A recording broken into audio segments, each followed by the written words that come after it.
Halo Infinite gets features it should have launched with in a few weeks. What a sassy title. It's forging ahead and not before time. Let's see. Remember Halo Infinite? I was going to make a video on Halo Infinite, and then I looked up the stats for like how many people are actively searching for it and watching stuff.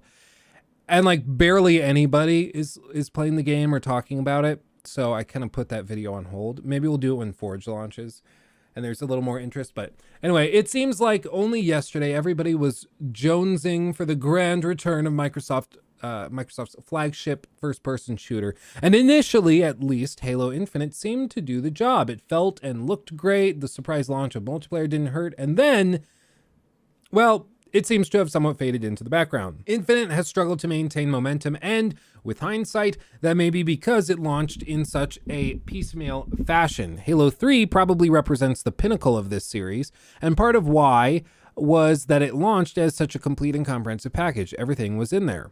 It's true. The fact that Infinite promised a ton of stuff and they only delivered a couple things, and the couple things they delivered were pretty good, but they needed to deliver a whole lot more. Especially long term. I remember Nick Merckx got a ton of flack because he said if Halo Infinite launches without a battle royale, it will be dead within 6 months. People are like, oh, come on. Not every game needs to be an MMO or a battle royale. Come on. That sucks. Turns out he was kind of right. Nowadays, people just need more content. They need live service stuff if they're going to treat it like a live service game. You can't just waltz in and, act this like and behave as though you're entitled to players' time for months on end. It just doesn't make any sense. Let's see. So with Infinite, we're still waiting on campaign co-op, which apparently they've canceled, or did they promise it back again? I thought they said they canceled it, but maybe there's something I'm missing. And much more importantly, Forge mode. If anything can give Infinite's competitive and community scene a kick in the pants, it's Forge, Halo's bespoke level and mode creation suite. Yeah, for real. The fact this didn't launch on day one is insane. Can you imagine how much content would exist right now for Halo if they had launched Forge day one? Can you even imagine? It would be insane. Just a flood of maps and modes. It would be great. It could have saved it, probably. I think you're right. Like, or at least there would be a very, very committed group of people that are still playing it constantly to this day. And I mean, you could even, as a streamer, you could create like community nights on Fridays where you pop in and you try the community's Forge creations and stuff. It would be great. Gaming's dead. Well, anyway, guys. Yeah, Alexa, turn off studio. We're done. I guess that's it. Gaming's over, guys. Night. We don't talk about community nights. I actually have been looking into doing like member only streams and stuff in the evening. Like last night we were like hopping into Overwatch, and I was like, what if we just like booted up the stream for community night and then we fill in the rest of the party with members? Who cares if there's only like 6 to 10 people in the stream? Because it's like unannounced and it's members only. Like, who cares? Like, it's just fun because we could play with some of you guys. I think we're going to start doing that. So make sure you have the bell notification thing rung so you get notified when we do those random streams. They won't always be members only, but I do want to make sure to give members some perks. So let's see. Forge apparently boasts thousands of new objects alongside various additions and improvements. Here's 343's official deep dive into the feature set. Definitely the most interesting element of this is the scripting and how players will be able to incorporate bots as well as pistols that fire rockets. But the most important thing now is to just get it in people's hands. We can check this out in just a second. The winter update also brings a new free battle pass, 2 maps constructed in Forge by 343, and some new modes, including a CTF variant. I like Infinite well enough, but it's a struggle to go back to. The initial wave of enthusiasm has long since peaked, and the nostalgia's worn off. It feels overly familiar now, and not in a good way. I would generally agree with that. It's only as fun as the core chunk of content, and there's just no new stuff. I can't go full screen. Oh wait, I think it's because I'm already full screen. There we go. Okay. Okay. Okay.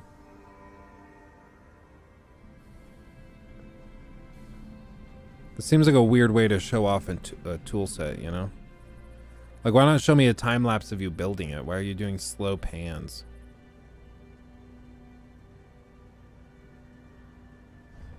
Overwatch 2 is so much fun. Elon's Musk.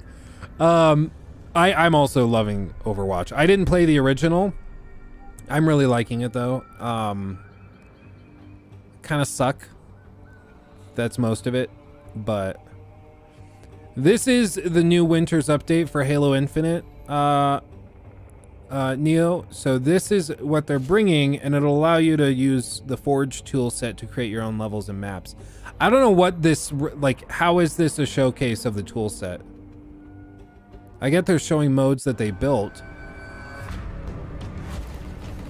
Okay, see, this is better. Okay, show me stuff.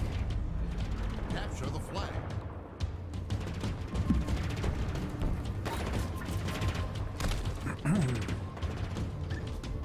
Flag taken.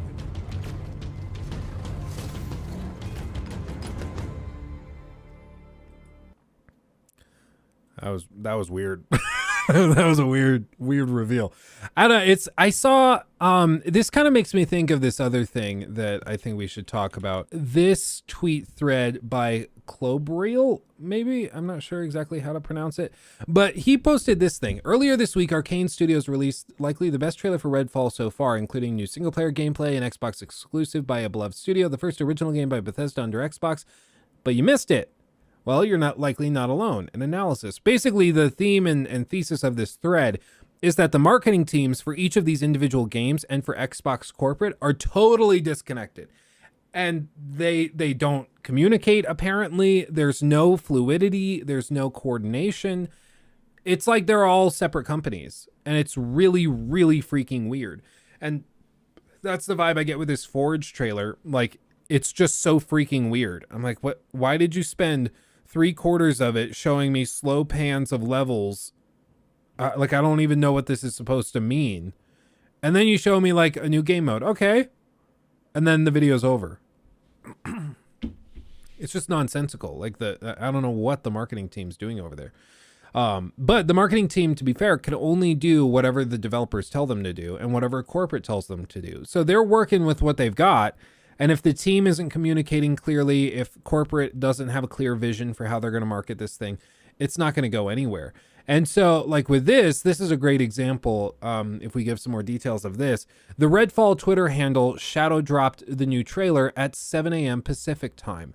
And while you would think Xbox would make all their first party stuff count in times where they have almost no releases, they didn't post anything. No Xbox social media presence, not on Twitter, not on Instagram, Xbox Wire, etc. Nothing. No synergy. In marketing, these moments are usually called beats. When you publish new information, you only have one moment to land that new thing. Info, trailer, release date, etc. If you don't coordinate well, your beat will not get much attention. In this case, it landed under 80,000 views. Under 80,000 views for a new crazy cool trailer showing off your first party exclusive title since you bought out this company. That's ridiculous. And it's not because people aren't interested in Redfall. I would have watched the trailer if I had known it existed. And I have Rocky, I have Jacob, you guys, we all go in and we keep an eye on gaming news so that we can talk about it on stream and make, highlights and stuff. And we didn't know this existed. And if we didn't know this existed, how the hell is like your average Joe Schmo gonna know? They're gonna have no idea. So it's just ridiculous. Like, it's baffling.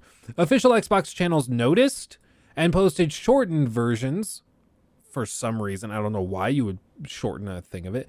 Of the trailer almost 5 hours after the fact, in the middle of an ongoing Age of Empires presentation, which caused an overlap with the Age of Empires coming to consoles to announce, again, taking away attention.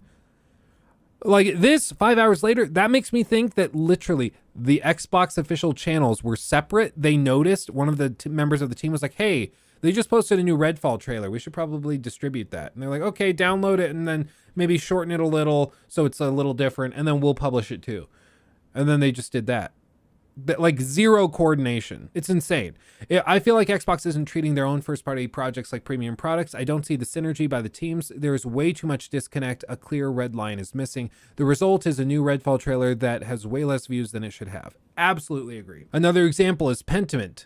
Do you know how many times the official Xbox channel has posted about this promising first-party release by Obsidian, of all studios? A big fan favorite studio? They posted about it one time, and it was in a comment on Obsidian's tweet. There's just no rhyme or reason to it.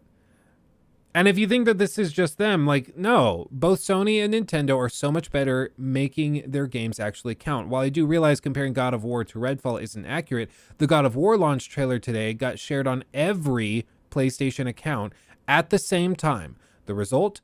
500,000 views in 4 hours. The Xbox has no games meme is from times past, in parts a house-made problem caused by a lack of synergy and brand building.